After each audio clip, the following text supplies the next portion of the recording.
Hello friends, मैथ्सपुर channel में आपका स्वागत है।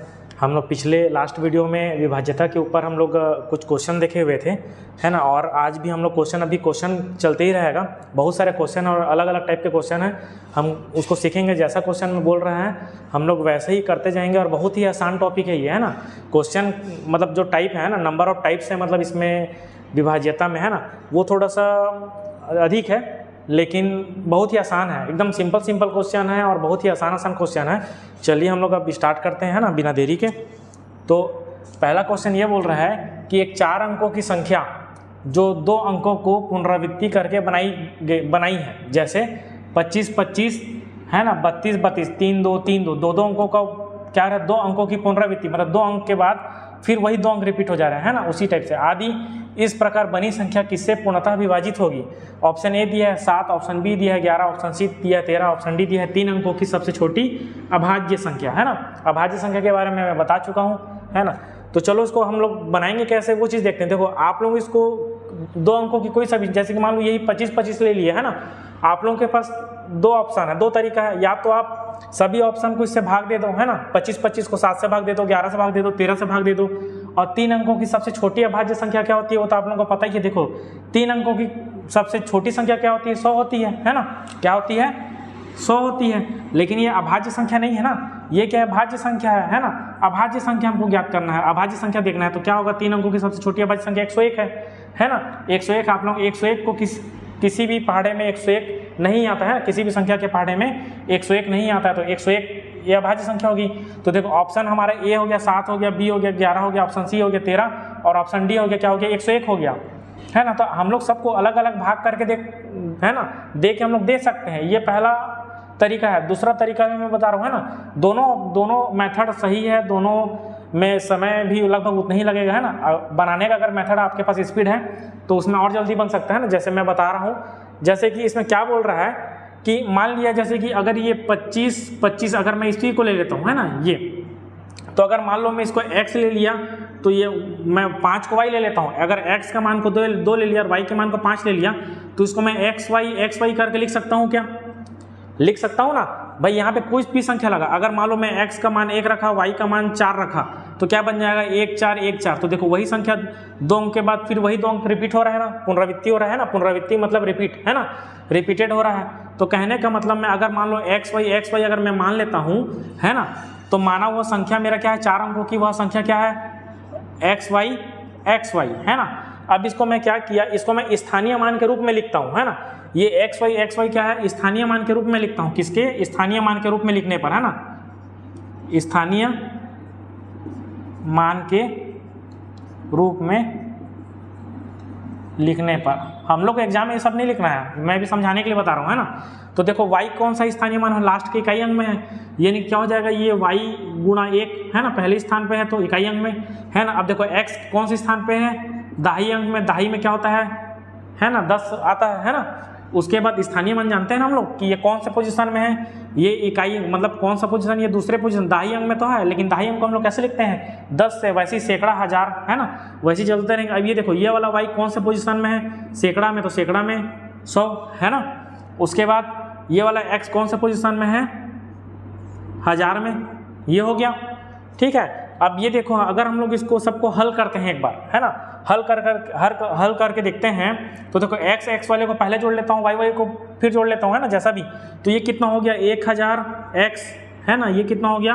100y, ये कितना हो गया? 10x, और धन ये कितना हो गया? y, है ना, 1y। तो अब ये देखो कि ये 10,000x में से मैं 10 जोड़ूंगा तो क्या बनेगा मेरा? 10,000 में से मैं अगर 10 जोड़ता हूँ तो क्या बनेगा? ये बनेगा 1000 में से 10 जोड़ूंगा तो 1010x बनेगा। और ये 100y में से अगर 1y जोड़ता हूँ तो क्या बनेगा? 101y बनेगा, है ना। अब ये देखो, ये दोनों में से कॉमन क्या निकल रहा है? ये दोनों में से कॉमन क्या निकल रहा है? ये देखो क्या निकल रहा है? 101 निकल रहा है कि नहीं निकल रहा है? 101 निकल रहा है ना। देखो, 101 गुणा 10 है, ये 101, दोनों में 101 कॉमन निकल रहा है। तो यहाँ पे कितना बचा? 10x, और धन ये कितना बचा? 1y, है ना, ये बचा कि नहीं बचा? अब ये देखो, मतलब ये कोई संख्या था, मैं उसको सिंप्लीफिकेशन में xy के फॉर्म में मैं इसको बनाया, तो ये जो मैं कॉमन निकाल रहा हूँ, यही संख्या किससे, अगर मैं पूरी की पूरी संख्या 101 से भाग दूँ तो 101 कट जाएगा ना, कि नहीं कटेगा, कट जाएगा।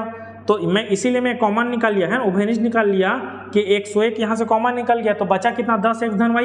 मतलब ये जो मेरा संख्या आया है, ये संख्या यही मेरा क्या है 101 से भाग जाएगा, क्योंकि अगर मैं इस संख्या को 101 से भाग दूंगा तो देखो 101 ये यहाँ से कॉमन निकला था वो कट जाएगा। कहने का मतलब पूरी की पूरी संख्या 101 से भाग चली जा रही है। तो मेरा आंसर यहाँ पे क्या हुआ, तो मेरा आंसर क्या है यहाँ पे डी है ना, जो 3 अंकों की सबसे छोटी अभाज्य संख्या है 101 है ना। तो यहाँ पे मेरा आंसर क्या आ रहा है 101, मतलब 101 वो संख्या है, 101 वह संख्या है जो 4 अंकों की संख्या है और जो 2-2 अंकों की पुनरावृत्ति करके बनाई गई है ना। वैसे ही जैसे कुछ भी संख्या आप लोग देख सकते हो, 32 को 101 से भाग करके देखो, भाग चला जाएगा है ना। तो ये चीज़ मतलब ऐसा समझना है, इसको इसी अनुसार ही बनाना पड़ेगा है ना, इसी के अकॉर्डिंग बनाना पड़ेगा। और ये बहुत ही आसान है। अभी हम लोग 2-3 क्वेश्चन देखेंगे ना, तो ये सब चीज़ लिखने का भी जरूरत नहीं, बस हमको देखना है कि हाँ इसमें कितना शून्य है, ये किसमें कितना शून्य है, डायरेक्ट ऐसा जोड़ देना है। लेकिन हम लोग अभी एक बार थोड़ा सा सिस्टमेटिक पूरा तरीके से बनाएंगे है ना, और भी समझेंगे है ना। चलिए अगला क्वेश्चन देखते हैं, क्या लिख रहा है अगला क्वेश्चन में। एक 6 अंकों की संख्या, क्या बोल रहा है 6 अंकों की संख्या जो 3 अंकों की पुनरावृत्ति करके बनाई गई है ना, जैसे 256 तथा 678 ऐसे करके आदि है ना। इस प्रकार बनी कोई संख्या किससे विभाजित होगी। ऑप्शन दिया है केवल 7, केवल 11, केवल 13 और ऑप्शन डी दिया है 1001 है ना।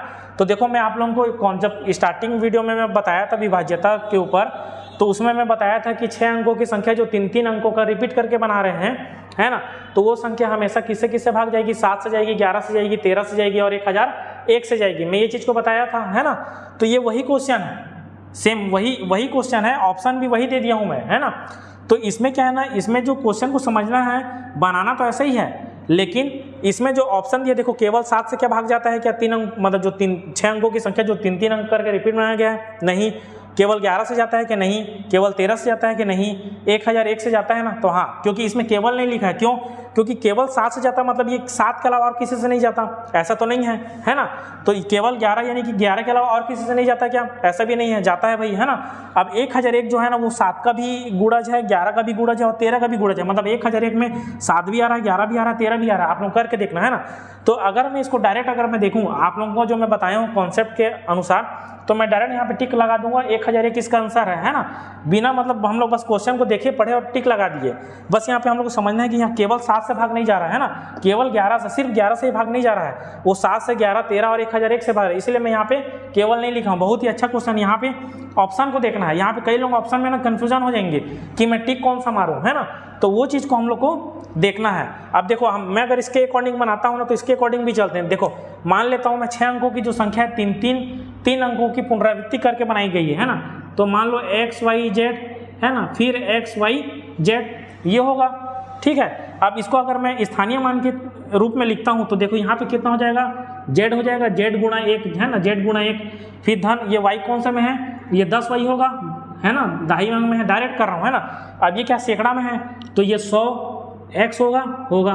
अब ये देखो ये Z है, ये कितना में हो जाएगा, 1000 में है ना, तो 1000Z है ना। उसके बाद देखो ये वाला किस में हो जाएगा, 10,000 में Y, 10,000Y, और ये किस में हो जाएगा, 1,00,000X, 1,00,000X, ठीक है। अब ये देखो सब, अब X, Y और Z को जोड़ लेते हैं है ना। तो देखो X को एक साइड में जोड़ लेता हूँ, तो देखो कितना हो गया, ये 100 है ना, 100 हो गया है ना, और ये कितना हो गया, 1,00,000, तो कितना हो जाएगा, ये जोड़ेंगे तो ये बनेगा है ना। धन इसको देख लो, ये कितना है, 10,000 में से मैं 10 वही जोड़ूंगा तो कितना बनेगा, यहाँ पे 10 जोड़ दूंगा तो 100 ये बनेगा है ना। और Z का देख लो, ये 1000 में से अगर 1 जोड़ता हूँ तो कितना बनेगा, 1001 बनेगा Z, कि नहीं बनेगा। अब इसमें से ये देखो कि इसमें से कॉमन क्या निकल रहा है, इसमें से तीनों में से कॉमन क्या निकल रहा है, 1001 निकल रहा है, 1001 निकल रहा है सब में कॉमन। ये 1000 गुणा 100 है, ये 1000 गुणा 10 है और ये 1000 गुणा 1 है, तो 1000 कॉमन निकल रहा है ना। तो बचा कितना देखो, अच्छा यहाँ पे x लिखना भूल गया हूँ ना, ये x, तो यहाँ पे कितना बचा 100x धन, यहाँ पे कितना बचा 10y धन, यहाँ पे कितना बचा 1z, मतलब z लिख दिया। तो ये बताओ कि ये जो हमारा जो ये एक संख्या है पूरा हमारा है ना, जो संख्या है जिसमें से मैं कॉमन निकाल लिया, क्या निकाला, 1001 कॉमन निकाला। अब देखो इसी संख्या को मैं किस संख्या से भाग दूंगा, 1001 से ही भाग दूंगा है ना। 7 से 11, 13 से भी ये भाग जाएगा सब है ना, लेकिन मैं इस संख्या को मैं यहाँ पे जो बोल रहा ऑप्शन के अनुसार क्या है, 1001 से भाग दूंगा, है ना, क्योंकि 1001 में ही 7, 11, 13 तीनों का गुणज है ना। यहाँ पे केवल नहीं रहता ना तो एक बार बोलते कि भाई क्वेश्चन गलत है ना। ऑप्शन डी में या तो सभी दिया रहना चाहिए, ऐसा है ना। तो यहाँ पे क्या हो गया 1001, है ना। तो कहने का मतलब मेरे यहाँ पे आंसर क्या हो गया, ये पूरी की पूरी जो 6 अंकों की संख्या वो 1001 से भाग जाएगी, है ना, क्योंकि 1001 में ही 7, 11, 13 और 1001 आता है ना। अगर ये केवल नहीं दिया रहता ना तो हम लोग एक बार बोल सकते हैं कि इसका आंसर सभी है ना। मतलब अगर एक से अधिक आंसर का टिक करना रहता तो हम लोग सभी आंसर को टिक लगा सकते थे। तो इसका आंसर क्या हो गया, डी। ठीक है, बहुत ही आसान क्वेश्चन है और मैं उसी टाइप का बता रहा हूँ जैसे कि हम लोग को एक बार सीखना है ना। ये बेसिक कॉन्सेप्ट है कि हम लोग इसको बेसिक में कैसे बनाया जाता है ना, वो चीज़ सीखना है ना। ये मतलब उसी टाइप का क्वेश्चन है जो मैं आपको कॉन्सेप्ट सिखाया हूँ, सेम वही क्वेश्चन है, बस हमको यहाँ पे समझना कैसे था वो मैं बता चुका हूँ। और डायरेक्ट अगर आप हमको टिक मारना था तो टिक भी मार सकते हैं ना, या दूसरा ऑप्शन तो मैं बता ही चुका हूँ कि सबको भाग कर करके देख सकते हो, है ना। चलो अगला क्वेश्चन देखते हैं। क्या लिखा है कि निम्न में से कौन सी संख्या 6 अंकों की संख्या को, है ना, निम्न में से कौन सी संख्या 6 अंकों की संख्या को हमेशा विभाजित करेगी कि जो इस प्रकार के क्रम में है। अब देखो यही बोल रहा है कि कौन से क्रम में है 6 अंकों की संख्या, XY इस क्रम में है ना। तो मेरे को ये बताना है, देखना है कि अरे यहाँ पे बोल दिया है कि जहाँ x का मान क्या है 1 के बराबर, ये 1 से बड़ा होगा, लेकिन 9 के बराबर या 9 से छोटा होना चाहिए। कहने का मतलब 1 से लेकर 9 के बीच का संख्या होनी चाहिए, है ना। इसमें 1 और 9 को भी इंक्लूड कर सकते हैं। वैसे ही y में भी बोल रहे हैं ना, y जो है 1 से 1 के बराबर या y से बड़ा होगा, मतलब 1 से बड़ा होगा, या फिर y का मान जो है 9 के बराबर या 9 से छोटा होगा, ये बोलना चाह रहा है ना। तो इसमें हमको बताना है कि 6 अंकों की संख्या है, ये 6 अंकों की संख्या है ना, वो दे दिया, वो कौन सी संख्या से विभाजित होगी। तो देखो हम लोग को स्थानीय मान निकाले हैं, ये सब चीज़ है ना। अब हम इसको क्या करेंगे, डायरेक्ट करेंगे। अगर मैं x को लेता हूँ, XY है ना, अगर मैं x को लेता हूँ तो ये कौन से स्थान पे है, 2.5 है ना, ये 1000 और ये है ना 10,000 लाख में है, ये 1 2 3 4 5 6 है ना। ये बस हमको 0 0 लगाना है। तो देखो ये कितना हो गया, अगर मैं इसको लेता हूँ x वाले को ना, सबको जोड़ना है तो 1 2 3 4 5, तो 5 शून्य लगेगा, 5 शून्य लगा दिए। ये x वाला है ना, ये x वाला है, ठीक है। और मैं इधर वाला y लिख देता हूँ। अब उसके बाद देखो ये x वाला कितना में, 1 2 3 1000 में, 1 2 3 3 शून्य है ना। अब ये वाला किस में है, 1 शून्य में है ना, 2.5 में है। अब ये सबको जोड़ दिया, कितना आया, ठीक है, इतना आ गया। अब y वाला को देखते हैं। तो y वाला देखो, पहले ये वाला y को देखते हैं, क्योंकि बड़ा संख्या है ना, हम इसको उल्टा भी ले सकते थे, लेकिन जोड़ने में थोड़ा सा दिक्कत होता है ना, जोड़ तो लेते, लेकिन मैं बड़ा संख्या फिर छोटा, फिर उससे छोटा लिया हूँ, है ना, ताकि जोड़ने में आसानी हो। स्थानीय मान तो निकालना है अपने को। अभी देखो, अब ये वाला y को देखता हूँ तो 1 2 3 4 शून्य लगेगा, तो 1 2 3 4 शून्य लगा दिए। अब ये वाला y को देखूंगा मैं तो 1 2 है ना, 2 शून्य है ना। अब ये y देखूंगा तो ये कितना है, इकाई में ही है। अब इसको जोड़ूंगा तो देखो 1 0 1 0 1 है ना। अब ये क्या हो गया, ये मेरा x था, ये धन y, यही तो मेरा संख्या है ना, 6 अंकों की संख्या है। अब इसमें देखो कि कॉमन क्या निकल रहा है, तो 1 0 1 0 1, ठीक है। ये देखो ये किससे बना है, 1 1 0 1 0 1, और ये गुणा ये 10x है ना, इसको मैं अलग से लिख सकता हूँ ना 10। यहाँ पे देखो इसको 1 0 1 0 1 है ना, गुणा y। अब इसमें से मैं कॉमन निकाल लेता हूँ, क्या निकलेगा, 1 0 1 0 1, तो ये क्या बचा, 10x धन y, ये बचा। तो ये संख्या किससे विभाजित किससे विभाजित होगी, ये 1 0 1 0 1 से, है ना। तो कौन सा इसका ऑप्शन, बी। तो 1 0 1 0 1 से। बहुत ही आसान है, हम लोग को बस देखो स्थानीय मान के लिए निकालने के लिए जोड़ना उतना नहीं पड़ना, ये बहुत ही आसान तरीका है ना। ऐसे हम लोग बना सकते हैं। कब बनेगा हमारे से, जब हम लोग इस टाइप के क्वेश्चन को 4-5 बार प्रैक्टिस करेंगे, है ना। गणित ही क्या है, गणित एक अभ्यास है ना। हम जितना उसको प्रैक्टिस करेंगे उतना हमारा, है ना, मतलब बनाने का तरीका, मतलब स्पीड बढ़ेगा, है ना, और टाइम की बचत होगी, है ना। जितना हमारे में उतना एक्यूरेसी आएगा कि हाँ इसको ऐसा बनाता है, हमारा मतलब जो माइंड है ना वो डेवलप होगा। जैसे कि ये चीज़ लिखे तो ये चीज़ लिखने के बाद फिर ये लिख रहे हैं, फिर उसके बाद ये लिख रहे हैं। अब हम क्या किए, डायरेक्ट ये लिखे हैं, है ना, डायरेक्ट ये लिखे हैं, तो एक स्टेप कम हुआ ना, तो उसमें टाइम बचा हमारा, है ना। तो वैसे ही हम इसको बार बार बनाएंगे ना, बहुत सारा, मतलब हर क्वेश्चन को ऐसा इस टाइप के क्वेश्चन को, तो हमारे दिमाग में वो उस टाइप का सोच आएगा कि हम इसको और आगे कैसे बना सकते हैं ना कम समय में। तो हम डायरेक्ट देखो ये चीज़ को लिख सकते थे, मैं आपको समझाने के लिए क्या हूँ, मैं डायरेक्ट ये चीज़ को लिख सकता था, है ना, जोड़ के ऐसा, ठीक है। बहुत ही आसान है और ये मतलब बहुत ही अच्छा क्वेश्चन है इस टाइप का, है ना। अभी तक है मतलब इस टाइप का क्वेश्चन तो ज़्यादा नहीं पूछा है, लेकिन पूछने के चांसेस बहुत ज़्यादा है ना, क्योंकि आजकल पीएससी और व्यापम में थोड़ा मैथ्स को क्या है ना कि अब उसके पास मतलब इजी क्वेश्चन तो नहीं है, थोड़ा सा क्या लेवल टाइप का क्वेश्चन देगा, है ना। उसको मतलब सिलेक्शन से ज़्यादा रिजेक्शन करना जरूरी है ना। वो चीज़ सोचता है वो, है ना। चलो आगे हम लोग देखते हैं क्या बोल रहा है। बहुत ही आसान क्वेश्चन ये भी। जब किसी संख्या में 71 का, एक बार क्वेश्चन को पढ़ लेते हैं पूरा ना। जब किसी संख्या में 71 का गुणा किया जाता है तथा उस परिणाम में 47 को जोड़ दिया जाए तो नई संख्या 7 से भाग दिया जाए, है ना, तो भागफल 98 प्राप्त होता है। तो बताइए अज्ञात संख्या किसका गुणज है बोल रहा है ना, किसका गुणज है ये पूछ रहा है। तो हम लोग इसको क्या करेंगे, जैसा बोल रहा है वैसा करते हैं, ठीक है। अब देखो, जब किसी संख्या में 71 का गुणा किया जाता है, माना वो संख्या x है ना, माना वो संख्या क्या है, x है, ठीक। अब बस इसके अलावा आप जैसा बोल रहा है वैसा करते हैं। किसी संख्या में 71 का गुणा करते हैं, तो किसी संख्या मतलब x में 71 का गुणा कर दिया, ठीक है। तथा उस परिणाम में जो ये संख्या गुणा की जो संख्या बनेगा उसमें क्या जोड़ दिया, मैं 47 बोल रहा है, 47 जोड़ दिया, ठीक है। तो नई संख्या, अब ये जो संख्या बनेगा नई संख्या क्या, संख्या से 7 का भाग दे दिया जाए, तो मैं इसमें 7 का भाग भी दे देता हूँ, चलो ठीक है। भाग दिया जाए तो भागफल कितना प्राप्त होता है, तो हमको भागफल कितना प्राप्त हो रहा है, भाग देने पर 98 प्राप्त हो रहा है ना। तो बताइए अज्ञात संख्या किसका गुणज है। अब देखो इसको हल कर लेते हैं, है ना। अब इसको मैं हल करता हूँ तो 71x धन 47, है ना, बराबर, अब ये 7 का गुणा 98 से करूँगा, है ना, 98 गुणा 7। तो देखो 98 गुणा 7 करूँगा तो 7 अट्ठे 56, 5 हासिल आ गया, 7 नवा 63, 63 और 5 कितना हो गया 68, है ना। अब इसमें से मैं 71x, है ना, और ये 47 को इधर माइनस कर देता हूँ, है ना। तो 47 को माइनस किया तो देखो 16 में 7 गया तो कितना हुआ, 16 में 7 गया तो 9 बचा, है ना।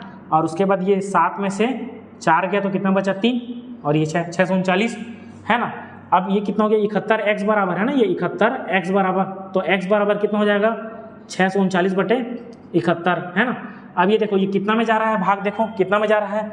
अगर मैं देखूँ लास्ट में 9 है तो इसमें 9 का गुणा करके देखूँ क्या 71 निया, तो 9 कम ना 9 7 63, तो 9 में जा रहा है 71 निया, है ना।